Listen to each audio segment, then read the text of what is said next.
So we're walking through this vast parking lot. We're passing a lot of stands selling Fighting Oligarchy t-shirts and buttons and hats, a lot of anti-Trump merchandise. Last Friday, I traveled to an expo center in central Pennsylvania. I went with two Post Reports producers because we wanted to witness firsthand this new political movement that's taking shape in response to the second Trump administration.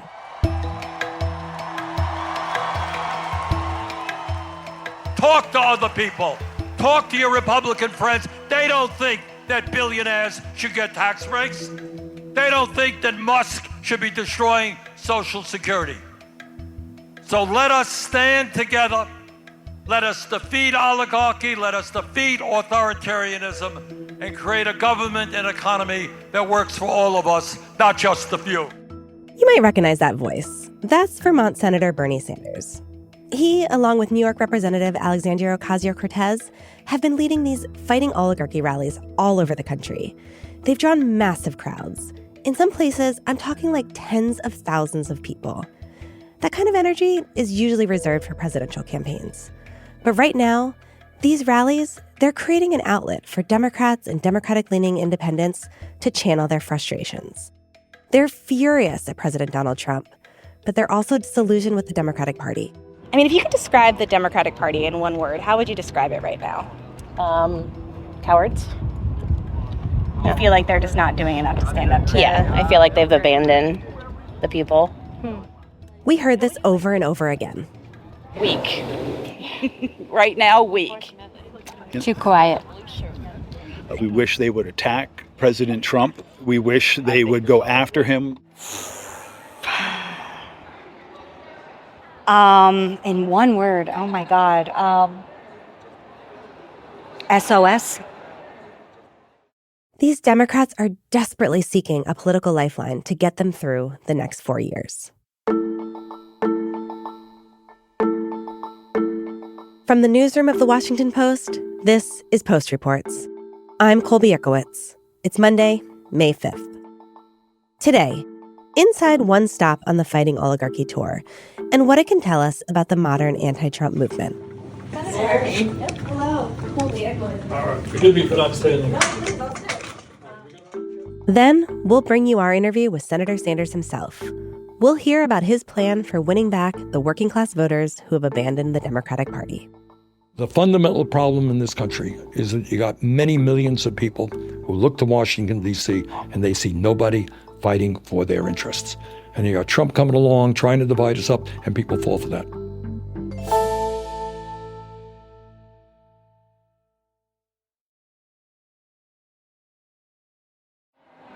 Excuse me. Hi. Hi. My name is Colby. I'm a reporter with The Washington Post. I'm here with my colleague, Laura. Hi. We're with our podcast called Post Reports, and we're just doing an episode about, what's bringing people out to the rallies. I was wondering if we could chat with you and potentially Gulf of Mexico, too. Yeah, absolutely. Before the rally begins, we flag down a couple just inside the expo center. The man, he's wearing a Gulf of Mexico shirt, but he quickly ducked away. So we stop and talk with the woman, and she's wearing a black t-shirt that says, "I'm the outspoken liberal feminist they warned you about." Can I get your name? Amber Amber. And your last name, Amber? DeSantis, DeSantis. Like the Florida governor? No relation? No relation, exactly. I know, I get that all the time, but yes, no relation. You're wrong. Amber is 36 and lives in nearby Camp Hill, Pennsylvania. She shared 3 things we heard from pretty much everyone we spoke with. First, she is deeply distraught by the second Trump presidency. So what brought you out today? I'm scared of what's going on right now. I'm sorry. Yeah, Yoko, you're getting emotional.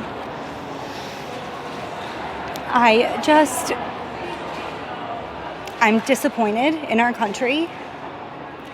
There are freedoms being taken away from people, and myself being a woman, fortunately I live in a state with a Democratic governor, Josh Shapiro, and I still have my rights to abortion and health care as a woman, but there are a lot of other states that do not, and there are women that die because they don't have access to proper health care. and the illegal deportations. Just the hostile takeover, the ignoring of the Constitution, the ignoring of Supreme Court justice orders. I could never have imagined this dystopian world that we're living in being real life. The second thing that Amber tells us, and we heard this from other rallygoers too, is that they're craving community and action. I hope to hear hope from Bernie. I hope to hear what we as middle class can do to get more involved in getting out in our community and helping. What can I do to get involved to put a stop to this? Everyone we spoke with was a Democrat or an independent, including Amber. But they weren't solely motivated by ideology. The third thing we heard is that Trump's policy changes are already affecting their lives. Do you work? Are you... So I am actually between jobs right now. I have a degree in healthcare administration, had an interview at a really great company that my dad actually works for. And after my second interview, they asked to bring me back for third round interviews. And the day after that is when Trump implemented his tariffs and they went into a hiring freeze. We talked to about a dozen people of all ages at the rally. There was Bonnie Cox, a 54-year-old who edits social studies curriculums for schools. We've also had, in my company, we've already had instances where they're using the Gulf of America, but we put little... She's referencing one of Trump's earliest executive orders that renamed the Gulf of Mexico the Gulf of America. Because everyone's afraid of not being able to sell the curriculum to the schools across the nation. Then there was David Carnes and Catherine Rett, who are both in their 60s. They say their children are missing out on jobs because of the cuts made by Elon Musk and his Department of Government Efficiency. My daughter's been doged out of her job. Her son is going to end up not getting a position because of the Doge situation. He's just graduating next weekend and his job offer was just pulled.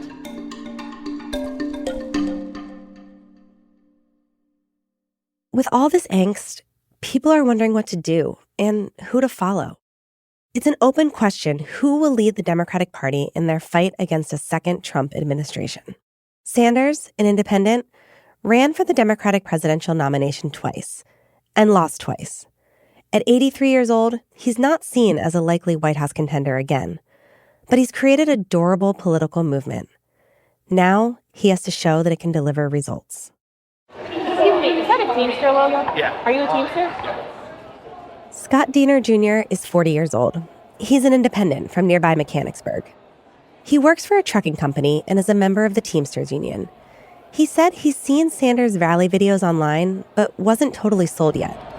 I'm having a hard time with a lot of the rallies and a lot of the marches and stuff like that because they don't have any teeth. You know, it's just a lot of show of people, but there's no real teeth there. He says he likes Sanders' message, but he wants a plan. He wants to be told what to do, besides go vote in the 2026 midterms. It's getting frustrating seeing one side being able to be like, well, we're doing this, we're doing this, we're doing this. And then the other side saying, just kind of laying down and taking it or making TikTok videos and dancing on them. When we wrap up, Diener heads down the hallway into a big hangar where the crowd has gathered. Sanders takes the stage just after 6:30. He's headlining solo this time, without Ocasio-Cortez. And he begins delivering a message similar to the one that he's been delivering his whole career. Thank you, Harrisburg.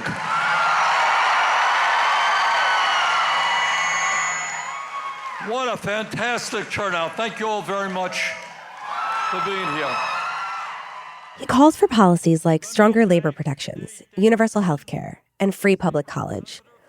And now, the second Trump administration has given him some new ways to blame ultra-wealthy elites for the plight of the working class. People are sick and tired of a handful of billionaires running the United States government.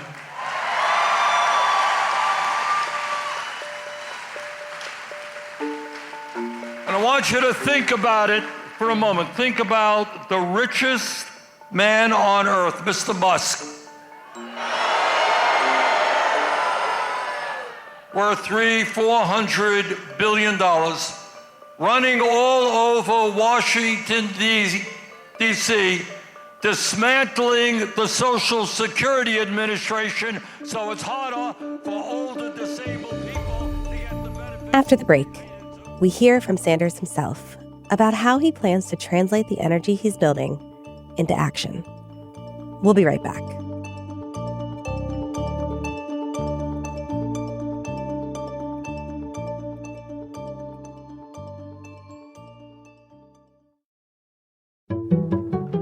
I'm Fennett Narapil, and I'm a health reporter for The Washington Post.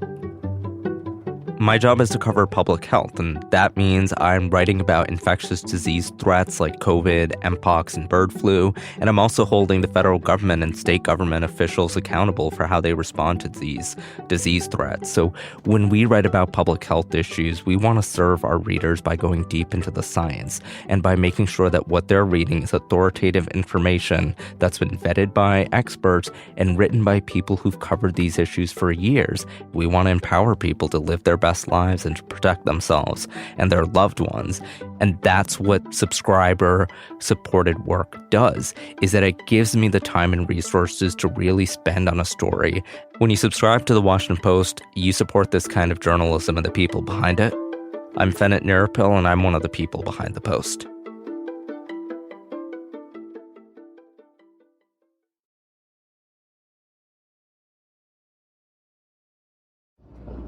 After the rally, we meet with Sanders in a small cinder block room in the back of the fair complex.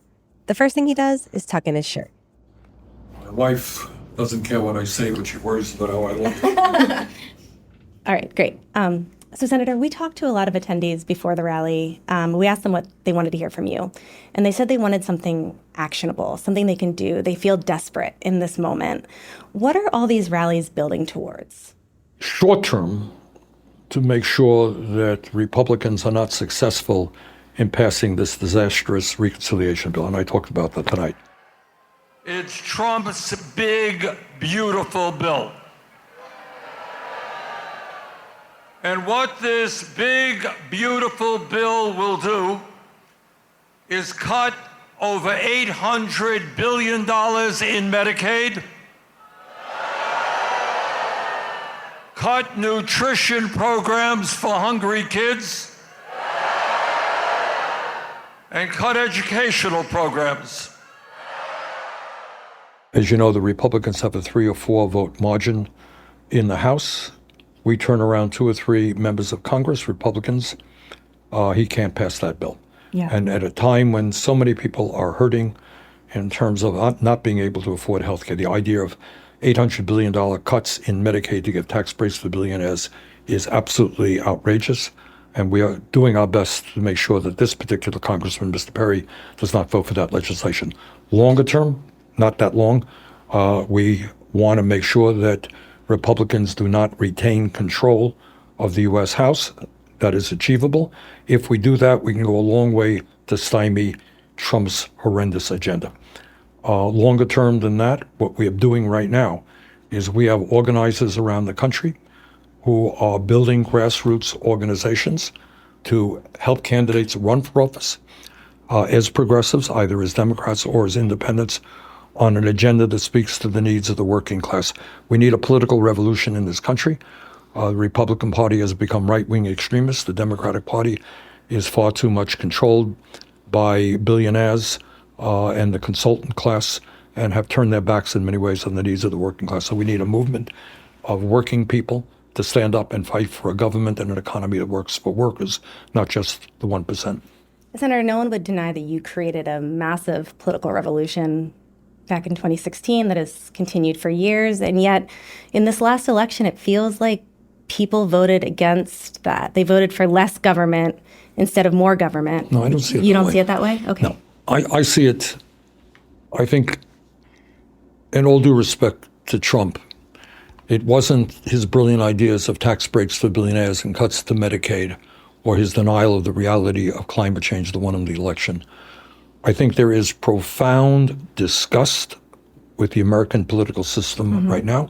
I think if you go to a Republican group and you ask them whether they think it's okay for Elon Musk and other billionaires to help buy elections, they will tell you no. I think there are many working people who used to vote Democratic and are saying, well, what have the Democrats done? How come we are the only major country not to guarantee health care to all? Why do we have the highest rate of childhood poverty? What are we doing about the housing crisis? So I think Trump's victory is significantly, not totally, significantly a response to the inactivity or the inability of the Democratic Party to stand up for the working class of this country. So how do you convince voters, particularly some of those working class voters that maybe moved towards Trump, moved towards the Republicans, that it's not so much that government doesn't work, it's that it hasn't been working for them and that it could work better, because they don't believe that government is working for them. Well, they're right. I agree with them. Look, you heard me. Did you hear the speech? I did, yeah. All right. You tell me, why are we the only major country on earth not to guarantee health care to all? Why are we spending $1 trillion on the military and you got 800,000 people sleeping out on the street? Why are our kids unable to go to college? Why is our child care system a disaster? Why are 60% of Americans living paycheck to paycheck? And we have a minimum wage of $7.25 an hour. So if you're an average person out there, you're working, you say, how the hell does this happen? Yeah. Who's standing up for me? And Trump comes along and he says, the system is broken. All right, that's what he said. I will fix it, right? Right. That was his motto. Well, the system is broken. Problem is, his ideas are going to make a bad situation worse. But the Democrats have got to understand the status quo is not working. Right. You cannot defend the status quo. You cannot say, oh, the Affordable Care Act is great. Really? Go out and you talk to people. Yeah. See how they think about the Affordable Care Act. Oh, we can't raise the minimum wage. We can't be aggressive on climate change. Again, I think the fundamental problem in this country is that you got many millions of people who look to Washington, D.C., and they see nobody fighting for their interests. And you got Trump coming along, trying to divide us up, and people fall for that. But the remedy is a Democratic Party that stands full square with the working class of this country. We heard from a lot of people tonight that we spoke to who feel like you're the only person fighting. We asked them to describe the Democratic Party, and they said things like disappointing, cowardly. Some woman said SOS, like, please help us. Like, is it a problem that the Democrats don't seem to be unified around a message to attack the president? That's too long a discussion. We have all night. No, I don't have all night. The answer is you have a Democratic Party that is largely influenced by billionaire campaign donors. That's reality. Yeah. And a whole crew of consultants, well-paid consultants who are way out of touch with the needs of the working class. So what we have got to do, and the reason I'm here now, is, and I should tell you, just the other day, a couple of days ago, we had, 2,000 people on the phone, on the Zoom. Faz Shakir is a senior advisor to Sanders, who's standing nearby. Yeah, we had 2,000 people who have told us, and responding to an email that we sent out, they want to run for office. Okay? And they want to run from school board to Congress, and we have a process to vet those people, to work with them. But at the end of the day, that's what a political revolution is about, is involving people in the political process, giving them the confidence that they can run for office, they can support other people, they can fight for an agenda that works for them. The great crisis facing this country today is what the establishment has said, is that policies that represent working class people are unthinkable. They're unrealistic. They're utopian. They can't happen. Right. You tell me. All right, you're smart.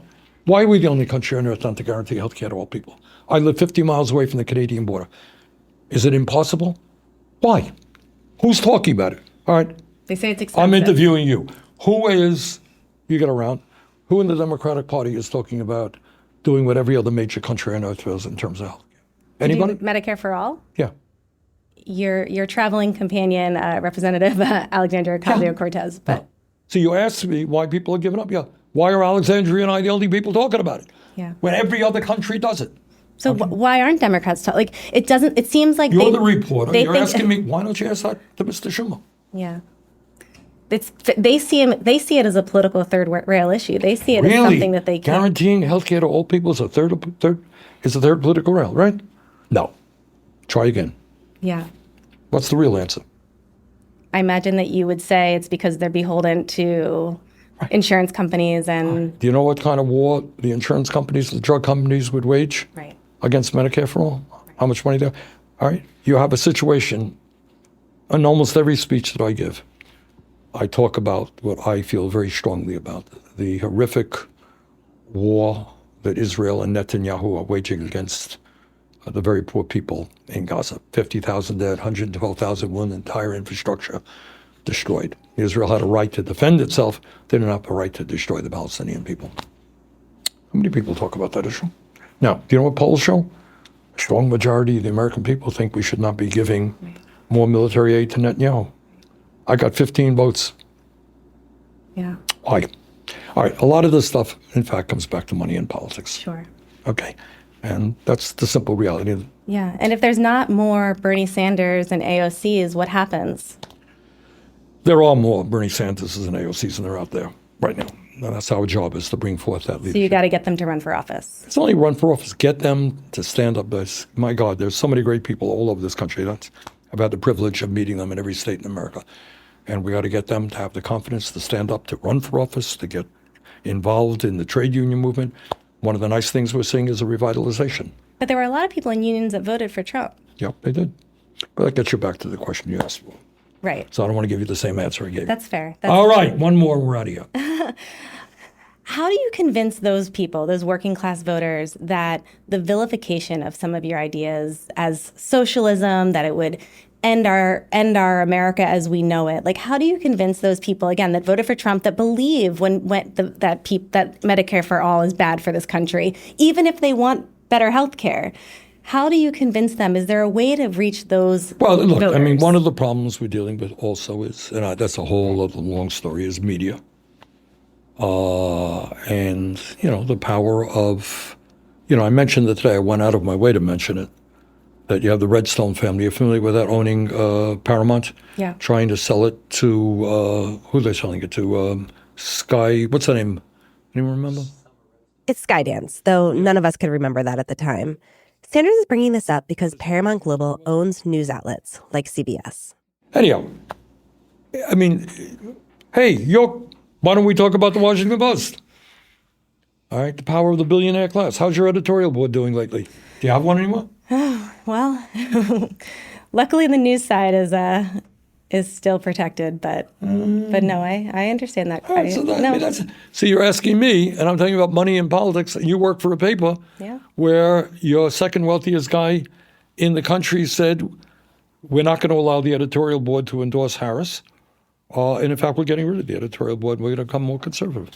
And the Washington Post is an influential media. For sure. That's what we're dealing with. Okay. A quick aside. While it's true that Bezos has made controversial changes to the editorial side of the newspaper, the editorial board of the Post continues to exist. And as a journalist, I don't speak for Jeff Bezos, the owner of the Post. We finished up the interview with Sanders with a question I've had for a while. All right. How do you keep fighting? Because you've been fighting these fights your whole career. Well, because I'm young. That's why I'm not old like you. You're up against all of this, right? So we are. But these things inspire me, and especially the young people that I see. There's a lot of wonderful people in this country, and giving hope to people, seeing them stand up and fight back, is to me very inspiring. Senator, okay. Thank you so much. Thank you very really much. Appreciate Thank it. you.